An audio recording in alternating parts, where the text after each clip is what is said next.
Hello, welcome back to Everlasting Summer. So basically, what happened was the audio wasn't good last time, so I recorded the gameplay, but I think I also deleted the videos when I was cleaning my laptop. I put all the videos from this month on this little flash drive thing. I have to start cleaning it out every month because for some reason there's not enough storage and it makes my computer go wacko and it makes me want to whack someone. And I don't think too much happened in the last episode. Basically, he thinks what happened is he's in an alternate universe or something where he's his teenage self, and he's contemplating life and why he's here at this particular place. And Olga gave him a sandwich or sandwiches. And now we're here. They're at line up.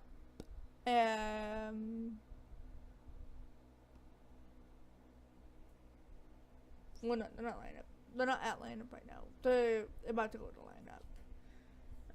Okay.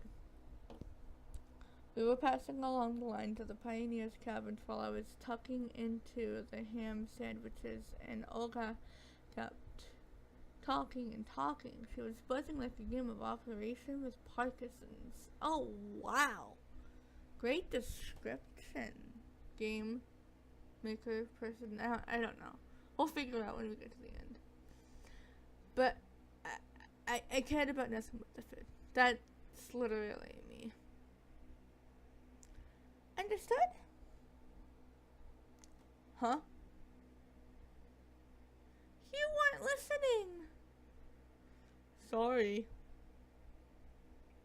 Today is the first day of your new life as a pioneer. And you should do your best so that it becomes a happy life. That seems very cult-like, which I think I've said about this game before. Yes. Yeah, definitely. I'm serious. A pioneer has many duties, great responsibilities conferred upon him to participate in social works, to help his juniors to study and study and study again.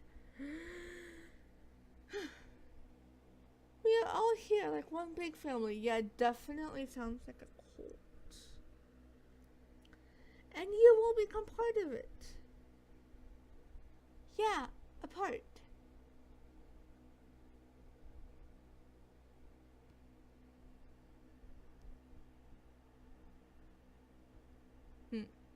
Yeah, a part.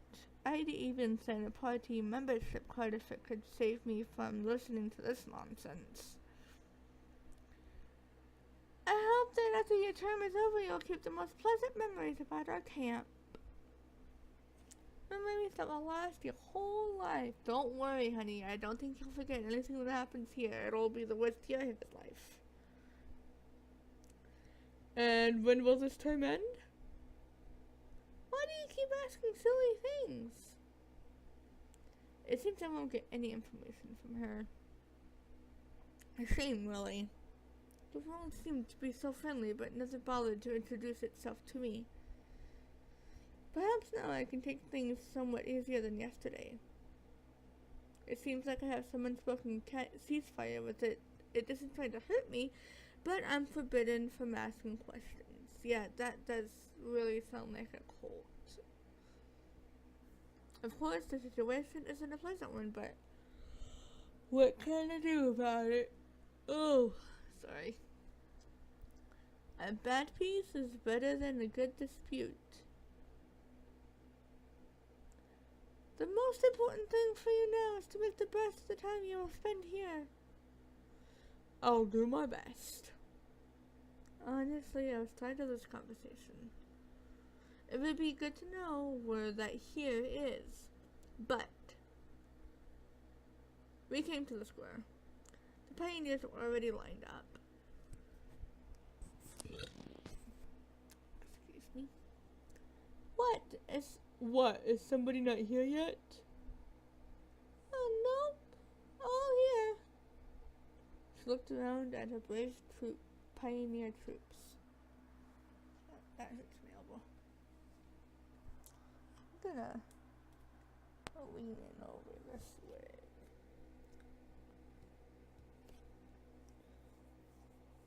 Alright, go stand somewhere. Weird. Why'd you tell me that there are no more sleeping places? While the troop was running a mess about our plans for the week, I stared at the people.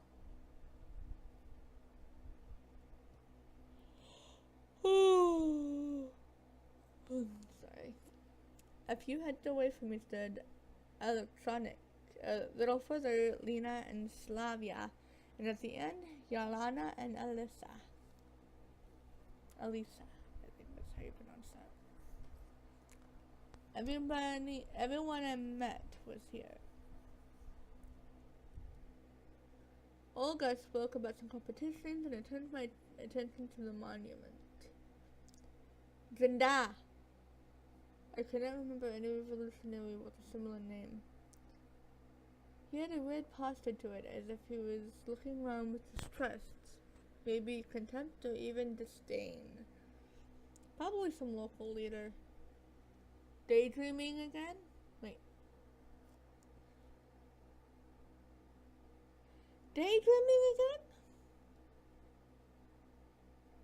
Slavia brought me back to reality. I'm gonna move this closer so I don't have to keep. Hi. I think I'm closer now.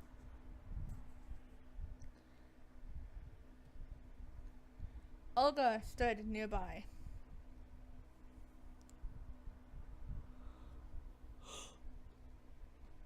Still remember the plan for the week? The plan? I will never forget the plan. Perfect. She looks at Slavia. Did you bring it? Yes. Yes. Slavia handed me a piece of paper. It's a checklist. There are 4 tasks to check off. Do it all today. Before you start, sign up for a club. There are many clubs in the clubhouse and musical club in the separate building. Then visit the infirmary.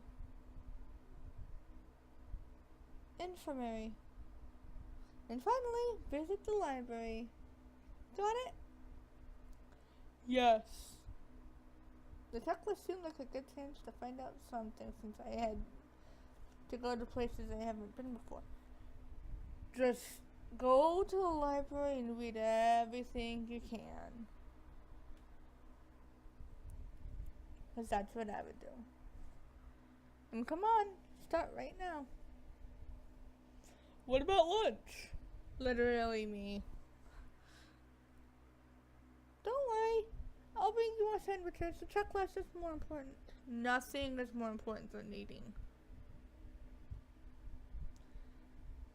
Good luck! They departed too fast for me to... They departed too fast for me to ask anything else. Missed breakfast? No, missed lunch too. He's just having a hard day. This ain't good. Hey, that's my accent. Maybe I'll manage it in somehow. Lunch starts at 1. Then again, if I go there, I might miss a place in the checklist.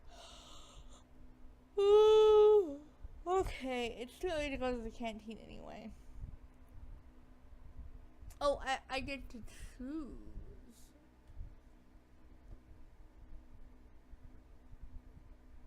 Where am I right now? Everybody's looking at me.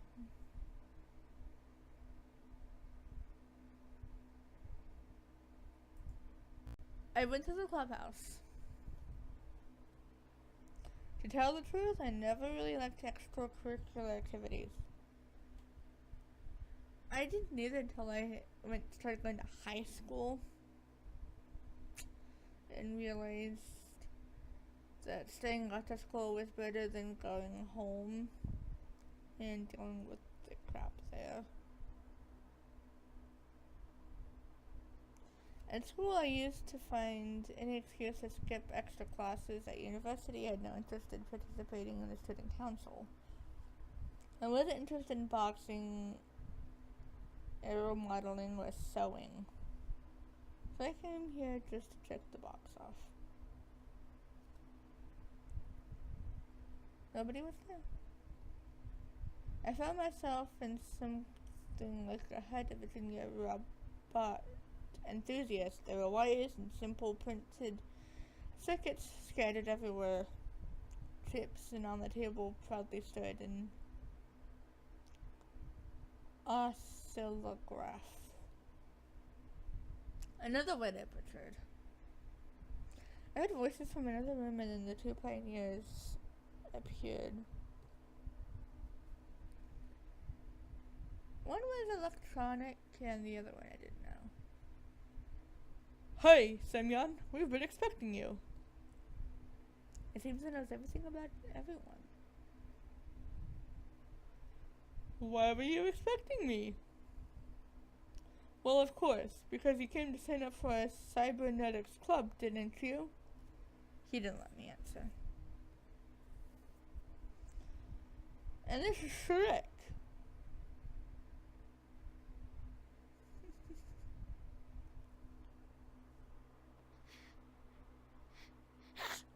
wait. Okay, that joke's done. Sorry.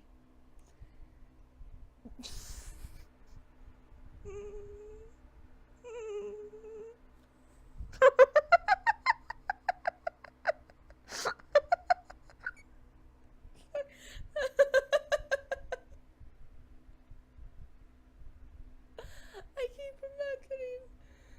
Okay, I'm sorry. I'm back. And this is Shrek. He is in charge here.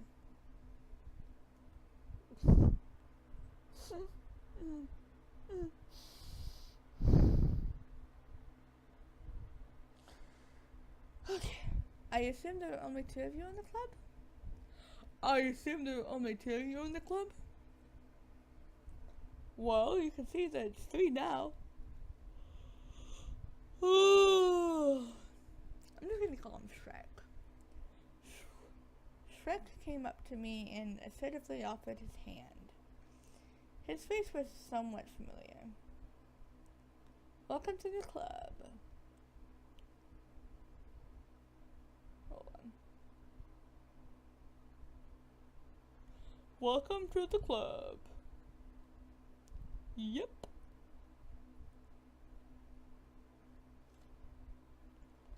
Now I'll show you around.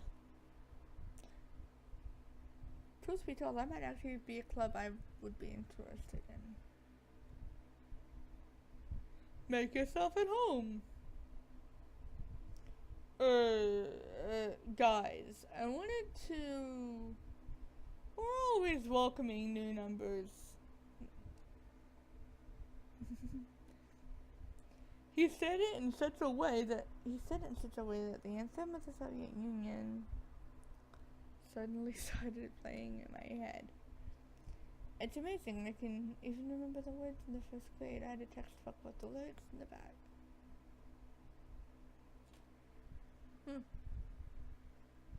Sorry. I just wanted to, I don't know why. I thought this was a Japanese game at first. I am now realizing it might be Russian.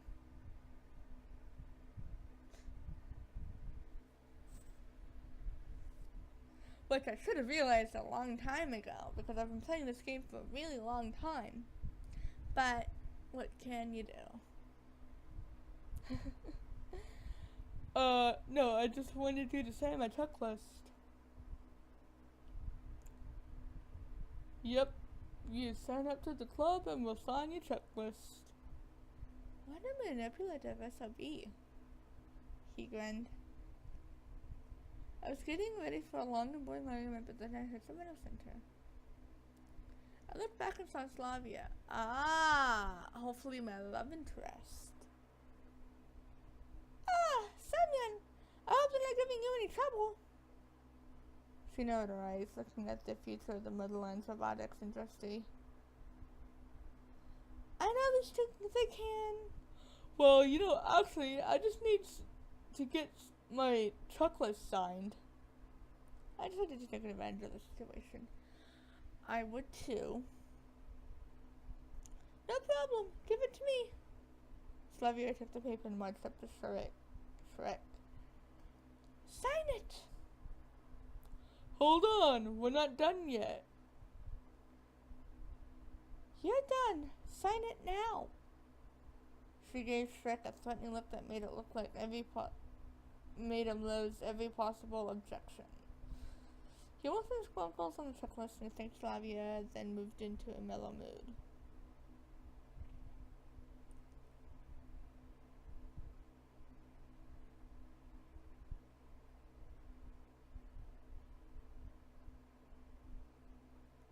The music club, a small one-level building that was located some distance from the other camp buildings.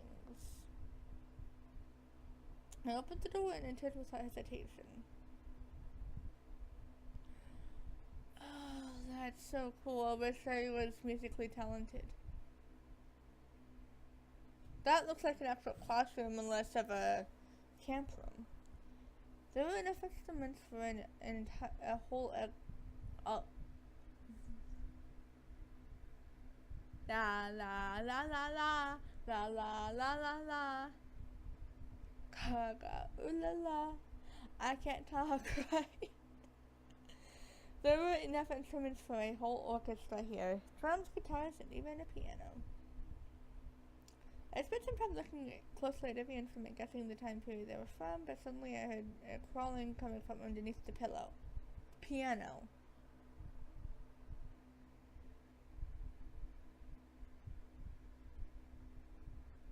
I don't know if I'm allowed to show this.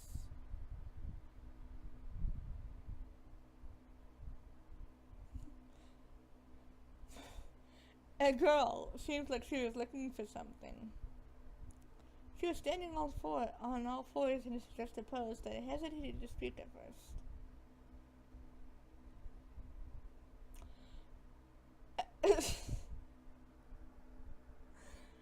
Excuse me? Ah! Who's there?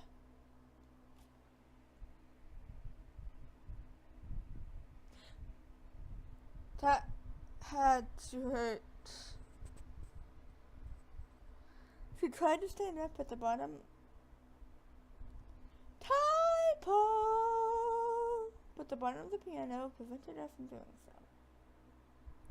Ouch! She struggled out.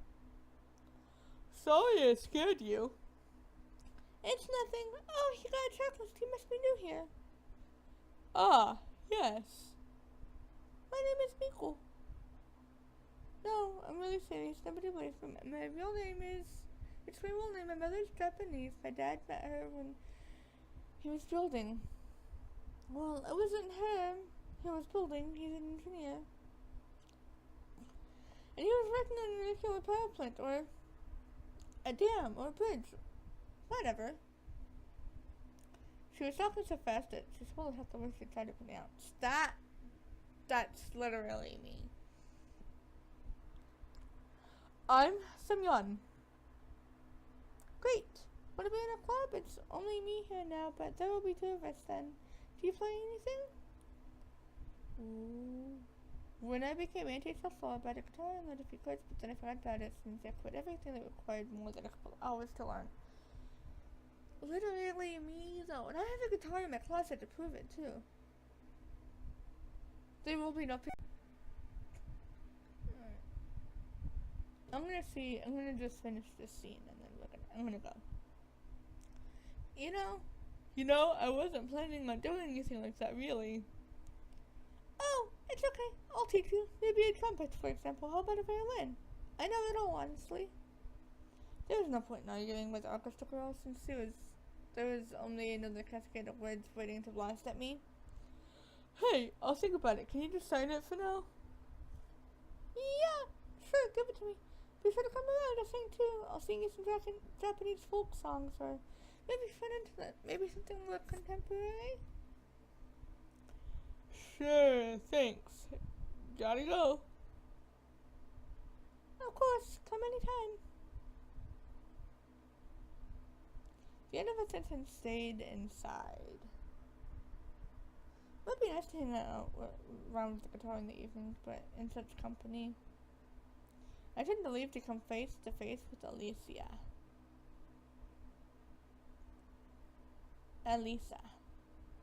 She eyed me suspiciously. Why did you come? The checklist. Got it signed? Yes. Then move it. Bitch! Look out of here with your macaroni cheese hair. Elisa went inside in a hurry to leave the place.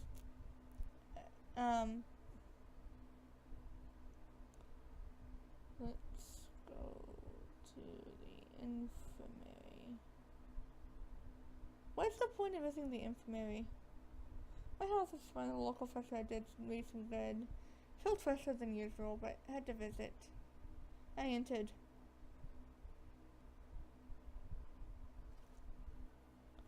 The common infirmary like my school's doctor's room.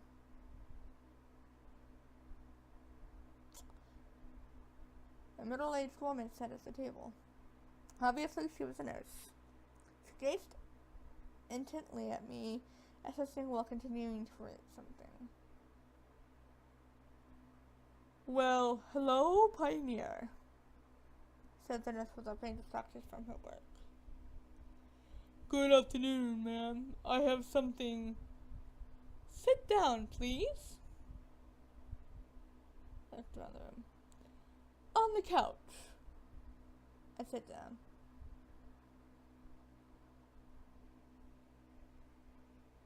Strip, she said, all of it with an even tone. What for? To inspect. Articulate, to check on your health, you know? By the way, my name is Violetta, but you can call me Viola. She turned to me. What are you waiting for? Strip. But I have no health issues. I've got this. I neatly gave her the paper. Later. Did her shit? Oh, okay. I'm not even gonna read that last part, sorry. Then someone knocked on the door. The nurse answered unwillingly. Come in! In a moment the door opened widely and an electronic rushed in. Hello, I fell down the football game. Nonsense, of course. I'm okay, but Olga. There was a massive blaze under electronics eye. I doubt this could be a football injury. Sit down, I'll have a look, she said to him. And you, pass me your checklist. The nurse signed it quickly and continued. If something hurts, come to immediately Pioneer. I decided not to answer and without closing the door behind me. Alright. That nurse is surely something else. I swear I thought she was taking her top off. Let's go here and then we can do the video. Actually, I loved reading, but in my days I spent in the library under the current civil sentence was well beyond my scope. So I'd better hurry up with this checkpoint. As I sat beside a memory from my childhood emerged in my head. It was very vivid. I'm 7 or 8, I'm at the library with my mom. While she's looking through the books I might need for my studies, I'm sitting in the corner looking through the collection of comic books. Back then I didn't know why they had so many or why I couldn't take some with me. The notion of collective property was something my mind hadn't grasped yet. However, back then the whole concept of property was pretty hazy to me. The memory seemed even stranger now while I was studying in this particular camp where they might have managed to build communism in 3 years. The Soviet symbol was all over the place and the shelves were full of related literature. Of course, I wasn't planning to read any of these. Getting acquainted with the full collection of books by Marx was the last thing I need on earth I could think of. Where's the librarian? I didn't spend too much time looking for her. I looked closely. Short, thick hair, glasses, rather weird face. She was snoring peacefully, so I couldn't just wake her. I can wait. If she didn't wake up in half an hour, then maybe I couldn't just sit there, so I took a random book from the nearest shelf. Arthur Schopenhauer, The World as Role and Representative. I opened it roughly in the middle and started reading. The life of a man with the senseless upkeep, wants and suffering is to be regarded as the explanation and paraphrase is proactive, i.e., the absolute claim of the will to live. And furthermore, it is also the reason that man owes nature its death and thinks with anxiety of this debt.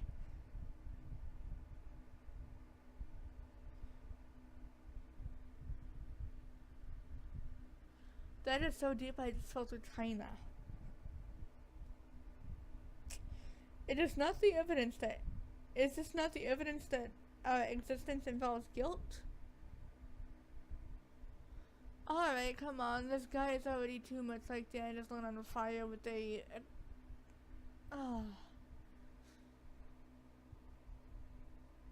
Existential crisis is the word.